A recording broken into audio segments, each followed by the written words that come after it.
దేవుని నామానికి మహిమ కలుగును. మా ఛానల్ చూస్తున్న ప్రతి ఒక్కరు మర్చిపోకుండా లైక్ చేయండి, షేర్ చేయండి, సబ్స్క్రైబ్ చేసుకోండి.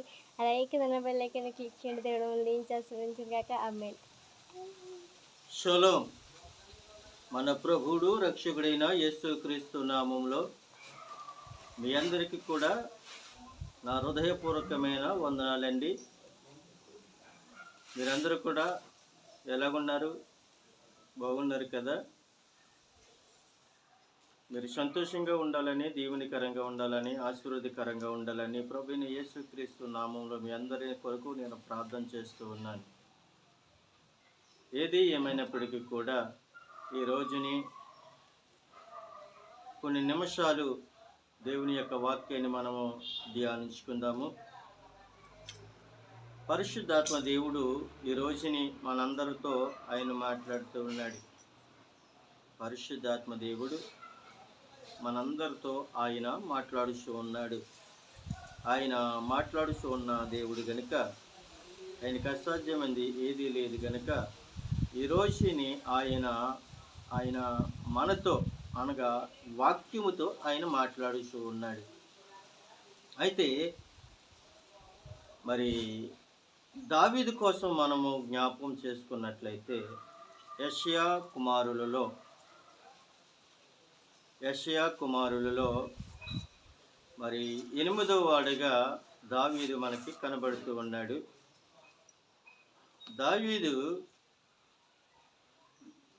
ఏమి కలిగి ఉన్నాడు అని అంటే, తన యొక్క తండ్రి గొర్రెలని మేపుతూ ఒక ఎడారిలో దేవునిని మహింపరుచుకుంటూ దేవుణ్ణి గణపరుచుకుంటూ ఉన్న వ్యక్తిగా కనబడుతూ ఉన్నాడు. యెషయా కుమారులు మరి పెద్ద కుమారుడైనా, రెండో కుమారుడైనా, మూడో కుమారుడైనా, నాలుగో కుమారుడైనా వీళ్ళు ఏమి కలిగి ఉన్నారు అని అంటే, వాళ్ళు యుద్ధానికి వీరులుగా కనబడుతూ ఉన్నారు. దావీదు యొక్క అన్నగారులు ఏమి కలిగి ఉన్నారు అని అంటే, యుద్ధము చేయటానికి, యుద్ధ వీరులుగా ఉండటానికి వారు కనబడుతూ ఉన్నారు. కానీ దావీదు ఏమి కలిగి ఉన్నాడు అని అంటే, గొర్రెల కాపరిగా అక్కడ మనకి కనబడుతూ ఉన్నాడు. రెండవదిగా ఏమి కలిగి ఉన్నాడు అని అంటే, దావీదు దేవుణ్ణి మహిమపరిచినట్లుగా అక్కడ మనకి కనబడుతూ ఉంది. అయితే ఇశ్రాయేలు రాజు మొదటి రాజుగా మనకి ఎవరు కనబడుతూ ఉన్నారు అని అంటే, సౌలు కనబడుతూ ఉన్నాడు. అలాగే రెండో రాజు ఎవరు అని అంటే దావీదు మనకి కనబడుతూ ఉన్నాడు. ఇశ్రాయేలుకు మొదటి రాజు సౌలు అయితే రెండో రాజు దావీదు మనకి కనబడుతూ ఉన్నాడు. ఎక్కడో అరణ్యములో గొర్రెలను మేపుకుంటూ ఉన్న దావీదును దేవుడు తన స్వయహస్తాలతో అభిషేకించి, అనగా సమూయేలు ద్వారాగా దావీదును అభిషేకించి ఇశ్రాయేలు ప్రజలకి ఒక రాజుగా నియమించుకున్నాడు దేవుడు.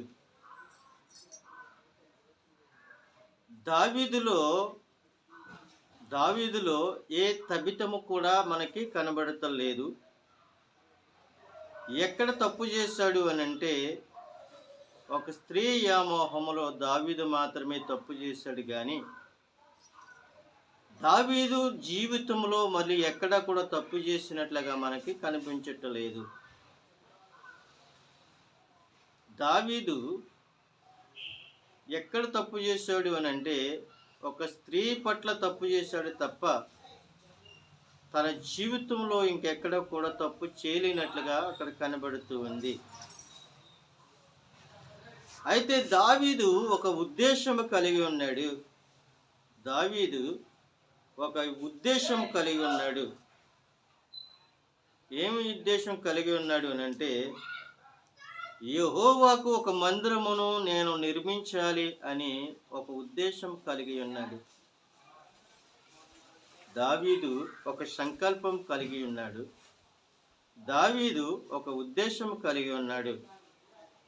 నేను యెహోవాకు ఒక మందిరము కట్టించాలి, సైన్యములకు అధిపతి అయిన యెహోవా దేవునికి ఒక మందిరం నేను కట్టాలి అని ఒక తీర్మానాన్ని తీసుకున్నట్లుగా మనకి కనబడుతూ ఉంది.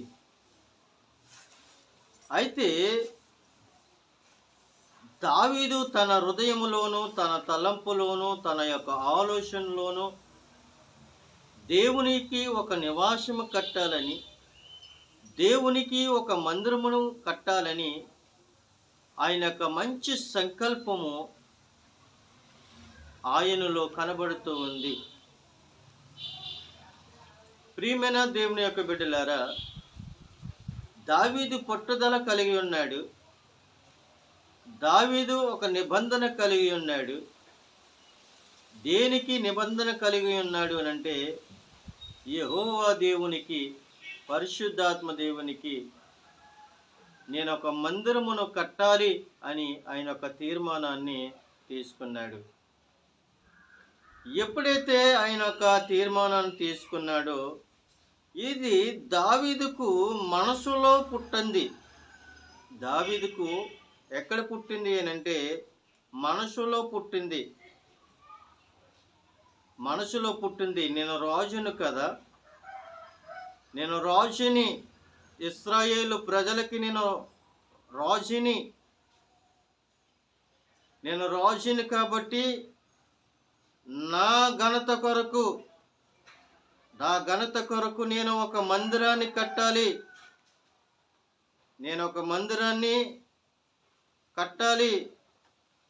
అని అనుకున్నాడు.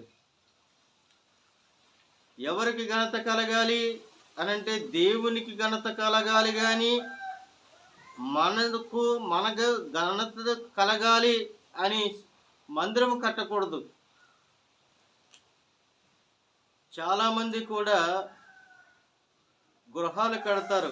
నా గృహం చాలా అందంగా కనబడాలని, నా గృహం చాలా సుందరమయంగా కనబడాలని, నా గృహాన్ని మించిన గృహం ఇంకెక్కడా లేదని ఒక సంకల్పంతోనూ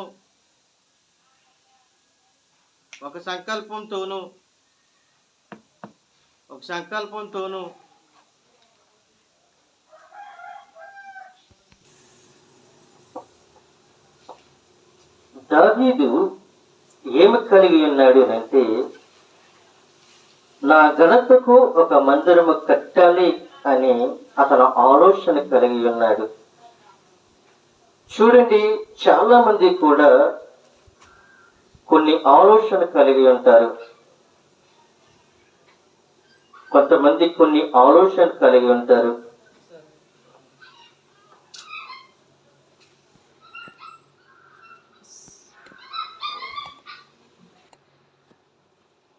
ఎందుకంటే చాలా మంది చాలా రకాలుగా ఆలోచన కలిగి ఉంటారు. ఇక్కడ దావీదు ఏమి కలిగి ఉన్నాడు అంటే, నా ఘనతకు ఒక మందిరము కట్టాలి అని అనుకున్నాడు. దావీదు కలిగిన మనసు మంచిదే, దేవునికి ఒక మందిరము నిర్మించాలి అన్న విషయాన్ని మంచిదే, కానీ నా ఘనత కొరకు ఒక మందిరము కట్టాలి అని అనుకున్నాడు. కానీ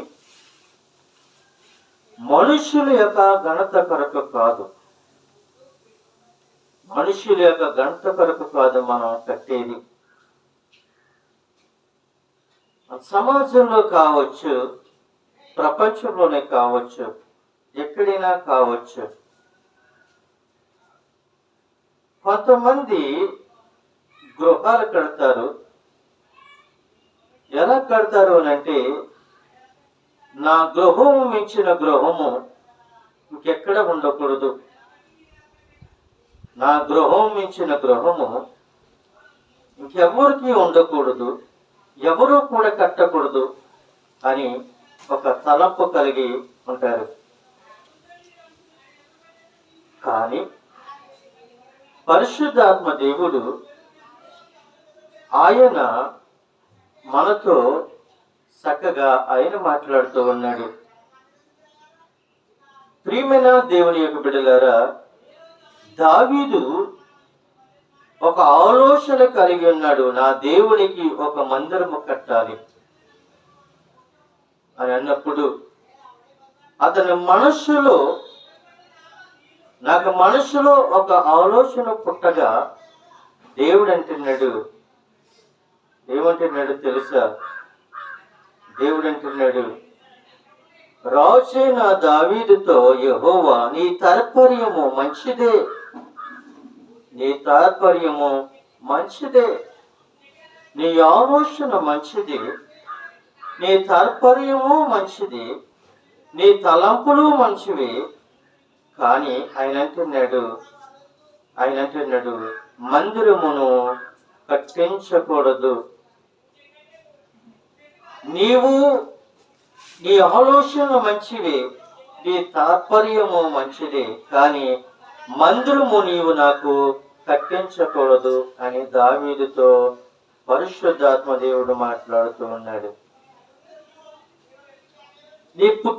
నీ మనసులో పుట్టిన తాత్పర్యము, నీ ఆలోచన మంచిదే, నాకు చాలా సంతోషంగా ఉంది, అయినప్పటికీ కూడా నీవు నాకు మందిరము కట్టరాదు అని చెప్తూ ఉన్నాడు. ఎవరు కట్టాలి అని అంటే ఆయన అంటున్నాడు, మొదటి రాజుల గ్రంథము 8వ అధ్యాయము 19వ వచనములో చూసినట్లయితే, ఆయనను నీవు మందిరమును కట్టించకూడదు, నీ నడుములో నుండి పుట్టబోవు నీ కుమారుడు నా ఘనత కొరకు ఒక మందిరమును కట్టించను.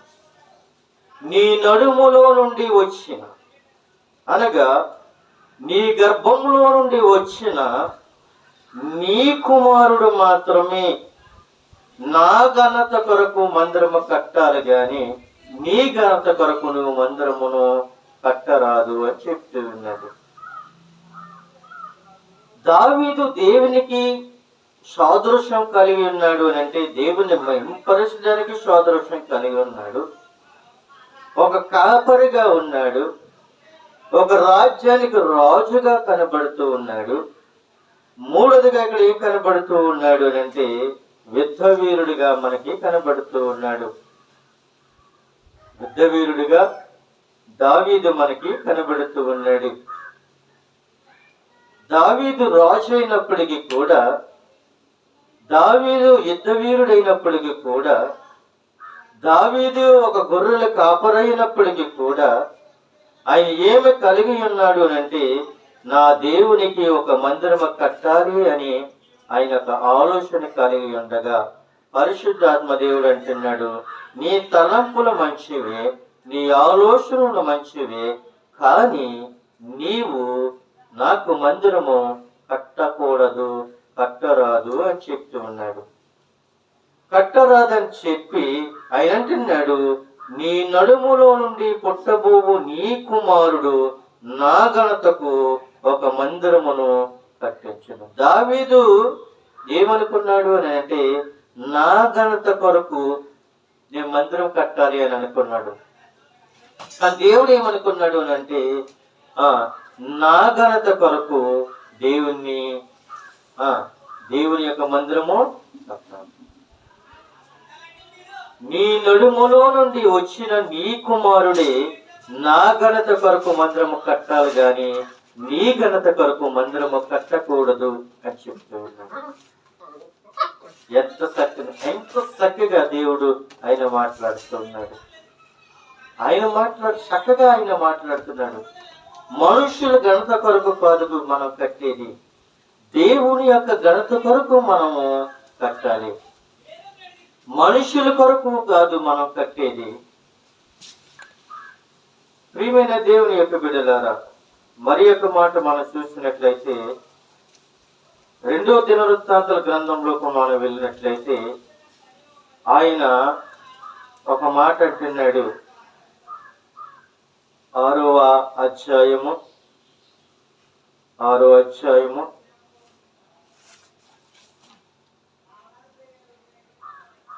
6వ అధ్యాయము 8వ వచనము నుండి 9వ వచనం వరకు మనం చూస్తే ఇక్కడ కూడా పరిశుద్ధాత్మ దేవుడు మాట్లాడుతూ ఉన్నాడు. అయితే యెహోవా నా తండ్రైన దావీదుతో సెలవిచ్చినదేమనగా, నా ఘనత కొరకు మందిరమును కట్టింపవలెనని నీవు ఉద్దేశించిన ఉద్దేశము మంచిదే గాని నీవు ఆ మందిరమును కట్టరాదు అని చెప్తూ ఉన్నాడు. రెండోదిగా ఏం చెప్తూ ఉన్నాడంటే, నీకు పుట్టబోవు నీ కుమారుడే నా ఘనతకు ఆ మందిరమును కట్టుము.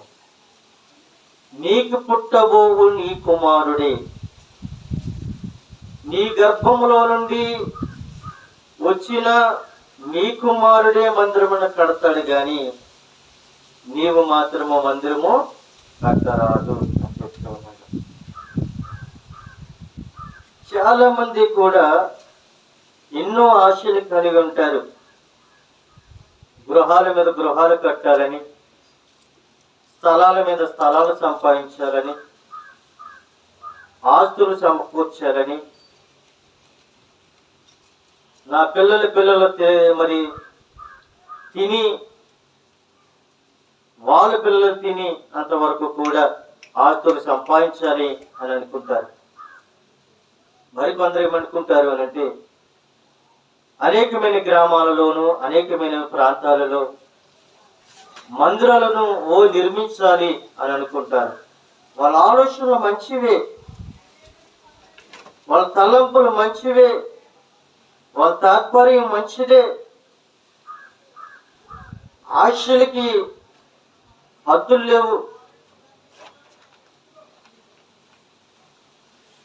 మందిరాలు కట్టాలన్నా, గృహాలు కట్టాలన్నా, ఆస్తులు సంపాదించాలన్నా అది దేవుని చిత్తమై ఉన్నదని ప్రభు సెలవిస్తున్నాడు. దావీదు ఆలోచన మంచిదే. దావీదు యొక్క మరి ఆలోచన ఉద్దేశం మంచిదే. అయితే ఉద్దేశం మంచిదైనప్పటికీ కూడా అది దేవునికి ఇష్టంగా కనబడలేదండి. దావీదు, నువ్వు మందిరమును కట్టకూడదు అని ఖచ్చితంగా చెప్పేశాడు. మందిరాన్ని నువ్వు కట్టకూడదు అని చెప్పేశాడు. ఎవరు కడతారు అని అంటే, నీ గర్భాన్ని పుట్టబోవు నీ కుమారుడే ఈ మందిరాన్ని కడతాడు అని చెప్పాడు. ప్రియమైన దేవునికి బిడ్డలారా, అయితే ఒక సందర్భాన్ని మీకు నేను తెలియజేయటానికి ఇష్టపడుతూ ఉన్నాను. ఒక రాత్రి యెహోవా ప్రవక్త అయిన నాతానుకు ప్రత్యక్షమయ్యి, నీవు పోయి నా సేవకుడైన దావీదుతో నాకు నివాసముగా ఒక మందిరమును కట్టితువా. ఏమంటున్నాడండి? ఒక రాత్రి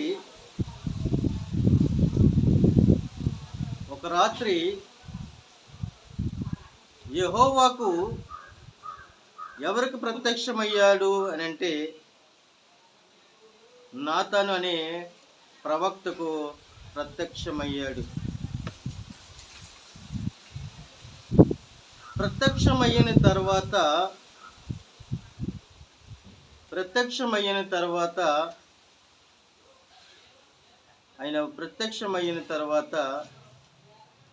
నా సేవకుడైన దావీదుతో నాకు నివాసముగా ఒక మందిరము కట్టింతువా. నేను మందిరములో నివసింపజేయక డేరాలోను గుడారములోను నివసించి తిని అని అంటున్నాడు. ఏమంటున్నాడండి? నేను డేరాలోను గుడారములోను నివసించి తిని అంటున్నాడు.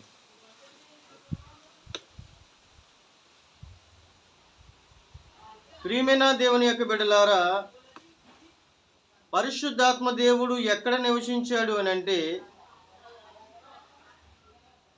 ఎక్కడ నివసించాడు? ఆయన ఇశ్రాయేలు ఇశ్రాయేలును విడిపించిన కాడ నుంచి కూడా, ఇశ్రాయేలు ప్రజలని విడిపించిన కాడ నుంచి కూడా ఆయన ఏమి ఎక్కడెక్కడే ఉన్నాడు అని అంటే డేరాలలోను, అలాగా మరి ఒక డేరాలోను గుడారములో ఆయన నివసిస్తూ ఉన్నాడు. ప్రియమైన దేవుని యొక్క బిడ్డలారా, మనం చూసినట్లయితే ఆయన చక్కగా మనతో మాట్లాడుతూ ఉన్నాడు. ఆయన మనతో మాట్లాడుతూ ఉన్నాడు. 2 సమూయేలు గ్రంథము 7వ అధ్యాయం 1 నుండి మనం చూసినట్లయితే, యెహోవా నలుదిక్కుల అతని శత్రువుల మీద అతని జయమిచ్చి అతని నెమ్మది కలిగజేసిన తరువాత, రాజు తన నగరమందు కాపురం ఉండి నాతాను ప్రవక్తను పిలువనంపి, నేను దేవదారు మ్రాణులతో కట్టిన నగరనియందు వాసము చేసుండగా దేవుని మందసము డేరాలోను నిలిచి ఉన్నదనగా, నాతాను యెహోవా నీకు తోడుగానున్నాడు, నీకు తోచినదంతయు నెరవేర్చమనెను. అయితే ఆ రాత్రి యెహోవా వాక్కు నాతానుకు ప్రత్యక్షమై సెలవిచ్చినదేమనగా, నీవు పోయి నా సేవకుడైన దావీదుతో ఇట్లనము, యెహోవా నీకు ఆజ్ఞాపించినదేమనగా, నాకు ఒక నివాసముగా ఒక మందిరమును కట్టింతువా. ఐగుప్తులో నుండి నేను ఇశ్రాయేలును రప్పించినాటి నుండి నేటి వరకు మందిరములో నివసింపగా డేరాలోను గుడారములో నివసించుచు సంచరించి తిని అని అడుగుతూ ఉన్నాడు. ఐగుప్తు దేశములో నుండి ఇశ్రాయేలు ప్రజలను రప్పించిన నాటి నుండి ఒక్కరోజు కూడా నేను దేవుని యొక్క నా యొక్క మందిరములో నేటి వరకు, నాటి నుండి నేటి వరకు ఒక్కరోజు కూడా నేను మందిరములో నేను నివసించలేదు. అయితే నీవు నాకు ఒక మందిరము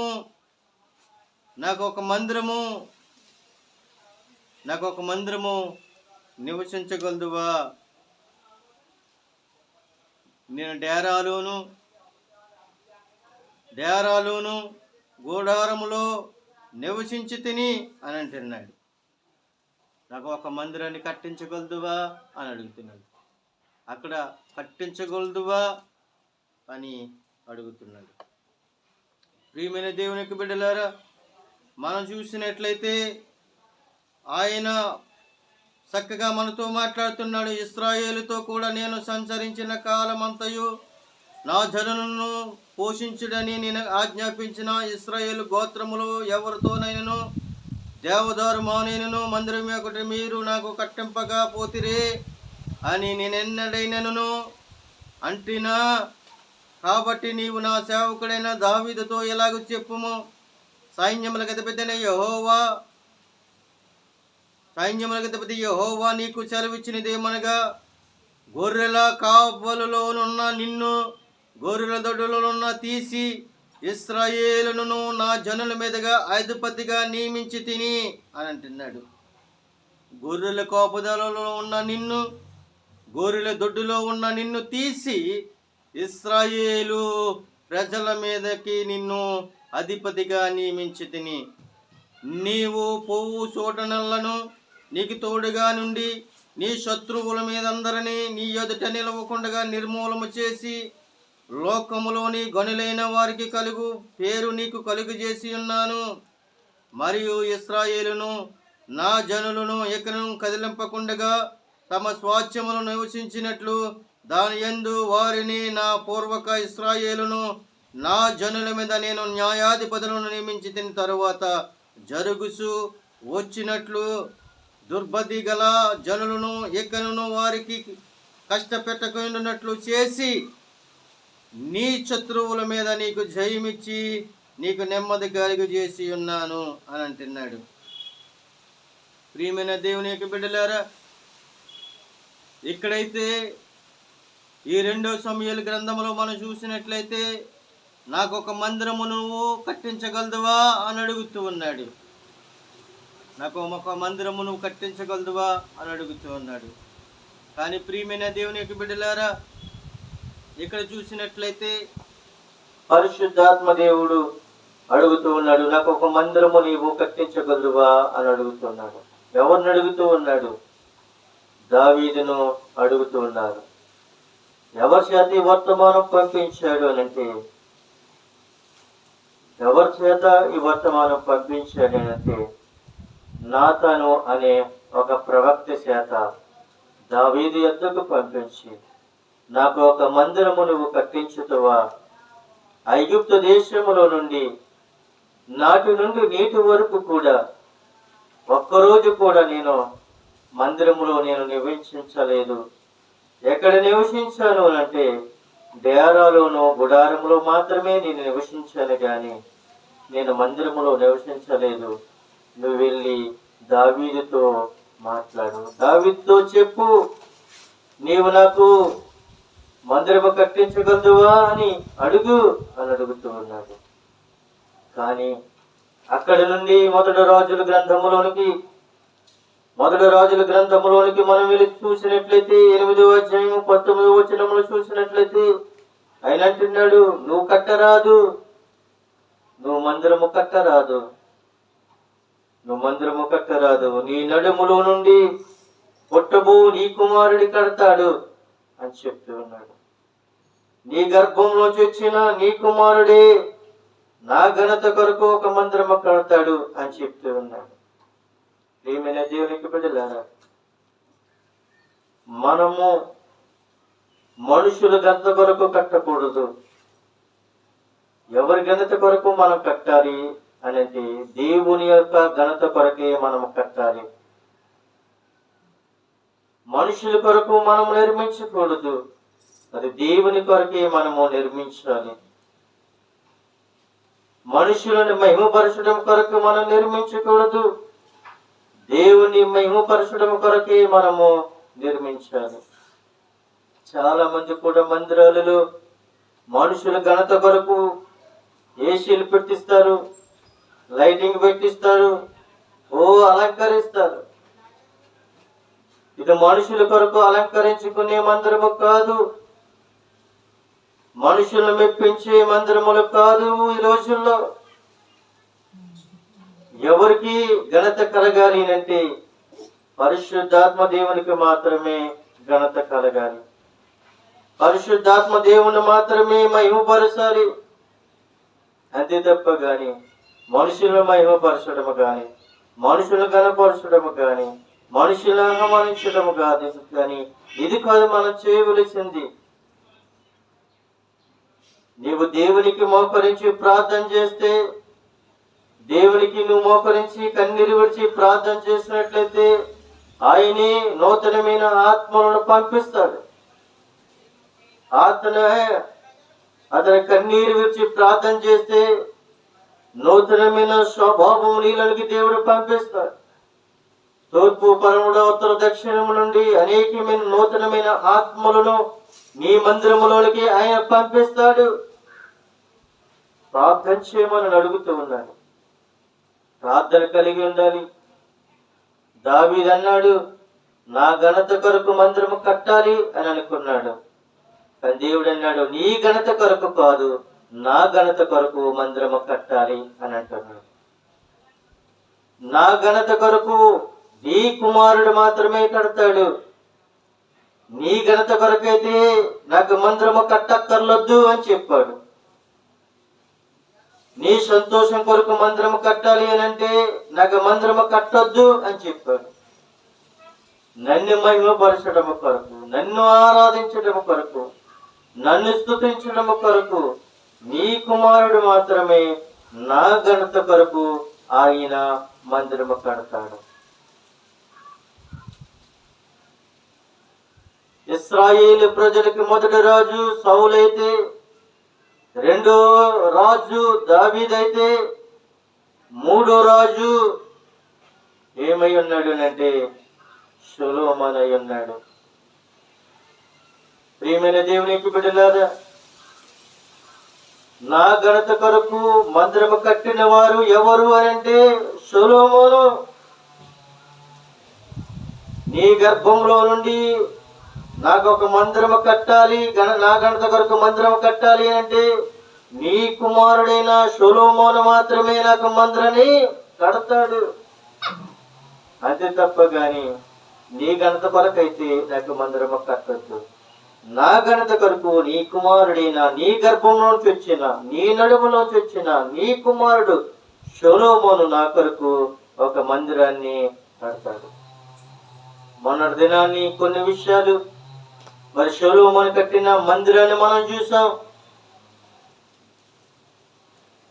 సొలొమోను కట్టించిన మందిరాన్ని మనం చూసాం. కానీ ఇక్కడ మనం చూసినట్లయితే దేవుని ఆజ్ఞ ప్రకారంగా సొలొమోను మందిరాన్ని నిర్మించాడు, పూర్తి చేశాడు. కానీ ఇక్కడ మనం చూసినట్లయితే దేవుడు ముందుగా ఎవరిని అడిగాడు? దావీదుని అడిగాడు, నీవు నాకు మందిరము కట్టించగలదువా అని అడిగాడు. అంటే అక్కడ ఒక డౌట్ గా దేవుడు అడిగాడు. కానీ మళ్ళీ ఏమి ఆలోచన కలిగి ఉన్నాడు దేవుడు అంటే, వద్దు, నీ ఘనత కొరకైతే నాకు మందిరము కట్టించొద్దు. నా ఘనత కొరకు నీ గర్భంలోంచి వచ్చిన నీ నడుములోంచి వచ్చిన నీ కుమారుడైన సొలొమోను నా ఘనత కొరకు మందిరాన్ని కడతాడు, నిర్మిస్తాడు, పూర్తి చేస్తాడు అని పరిశుద్ధాత్మ దేవుడు బయలుపరిచాడు. ప్రియమైన దేవునికి బిడ్డలారా, ఏ రోజుని నువ్వే తలపు కట్టది ఉన్నా, ఓ గృహం కట్టాలన్నా, ఒక పెళ్లి చేయాలన్నా, లేదంటే ఒక ఆస్తి కొనాలనుకున్నా, ఏం చేయాలని అనుకున్నప్పటికీ కూడా మనుషులని గణపరచడం కొరకు నువ్వైతే ఏమీ చేయొద్దు. కానీ దేవుణ్ణి మహిమపరచడం కొరకైతే మందిరాలు కట్టొచ్చు, గృహాలు కట్టొచ్చు, ఆస్తులు సమకూర్చొచ్చు. ఈ ఆస్తి నాది కాదు, ఈ గృహము నాది కాదు, ఈ మందిరము నాది కాదు, ఇది దేవునిది అని ఎప్పుడైతే నువ్వు తలంపు కలిగి ఉంటావో చిరస్థాయిగా నువ్వు కట్టిన ప్రతిదీ కూడా నిలబడతాడు. అంతే తప్ప ఇది నా ఘనత కొరకు నేను కడుతున్నాను అని అంటే ఇసుక మీద వేసిన పునాదిగా మారిపోద్దని పరిశుద్ధాత్మ దేవుడు మాట్లాడుతున్నాడు. ప్రియమైన దేవునికి బిడ్డలారా, నువ్వే పునాది వేసినా, నువ్వే మందిరము కట్టినా, నువ్వే దేవాలయం కట్టినా దేవుని ఘనత కొరకే నువ్వు కట్టాలి, కానీ మనుషుల ఘనత కొరకు నువ్వు కట్టకూడదని పరిశుద్ధాత్మ దేవుడు మాట్లాడుతున్నాడు. ఏ మాటలు వింటున్నా నీవు? మనం ఏమి కలిగి ఉన్నామో, మనం ఏమి ఆలోచన కలిగి ఉన్నామో ఒకసారి జ్ఞాపకం చేసుకుంటూ ప్రభు యొక్క ఘనత కొరకే మనము ప్రార్థన కలిగి ఉండాలి. పూర్ణ హృదయముతోనూ, పూర్ణ వివేకముతోనూ, పూర్ణ శక్తితో దేవుని ఆరాధించినట్లయితే, దేవుని ఆరాధించాలని ఒక తీర్మానం తీసుకొని దేవునికి ఘనత కలగటానికి, దేవునికి మహిమ కలగటానికి, దేవునికి కృతజ్ఞతాస్తుతులు చెల్లించటానికి నేను మందిరము కట్టాలి, మంచి స్థలాన్ని తీసుకోవాలి, మంచి స్థలంలో దేవుని ఆరాధించాలి అని నువ్వు ఎప్పుడైతే మంచి మనసు కలిగి ఉంటావో దేవుడు నువ్వు వెళ్ళిన ప్రతి స్థలములో నిన్ను ఆశీర్వదిస్తాడు. నువ్వు వెళ్ళిన ప్రతి మార్గంలో దేవుడు నిన్ను ఆశీర్వదిస్తాడు. నువ్వు పెట్టుకున్న ప్రతి ఒక్క తలంపులన్నీ కూడా దేవుడు నిన్ను సఫలపరుస్తాడు. మంచి ఆలయం కట్టాలనుకుంటున్నావా?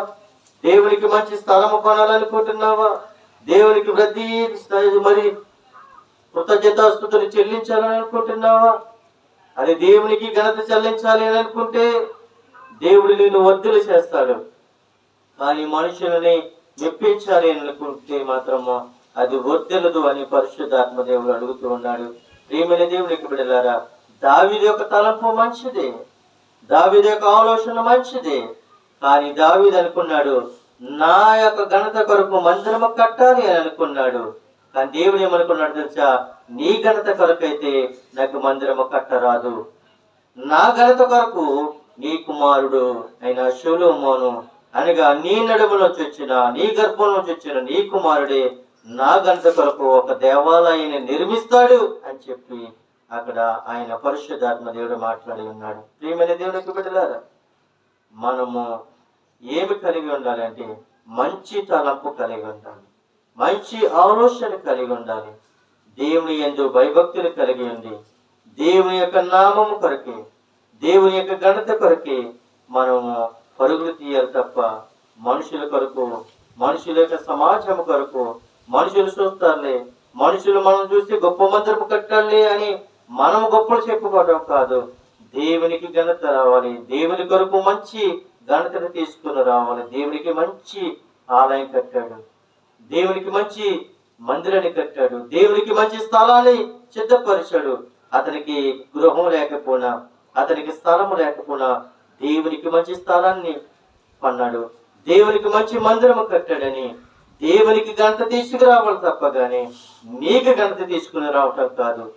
దేవునికి ఘనత తీసుకుని వస్తే నీకు అవైలబుల్గా ఘనత వస్తూనే ఉంటుంది. దేవునికి ఒక నివాసమును నిర్మిస్తే దేవుడు నీకు వెళ్ళిన ప్రతి స్థలములో కూడా ఆయన నిన్ను నిలబెట్టుకుంటాడు అని ప్రభు సెలవిస్తున్నాడు. ప్రేమ దేవునికి బిడ్డలారా, ఈ మాటలు వింటున్నా నీవును నేను మనం ఏమి కలిగి ఉన్నామో మన ఘనత కొరక, దేవుని యొక్క ఘనత కొరక అని ఆలోచన కలిగి ఉండి ప్రభు ఘనత కొరకే మనం మరి బ్రతకాలని, ప్రభు యొక్క ఘనత కొరకే మనం జీవించాలని, ప్రభు యొక్క ఘనత కొరకే మందిరం కట్టాలని, ప్రభు యొక్క ఘనత కొరకే స్థలం సిద్ధపరచాలని, ప్రభు యొక్క రాజ్య సువార్తమై ఉండాలని, మనము పరుగులు తీయాలని, ప్రభు సన్నిధిలో జీవించాలని కోరుకుంటూ నా మాటలు ముగిస్తూ ఉన్నాను.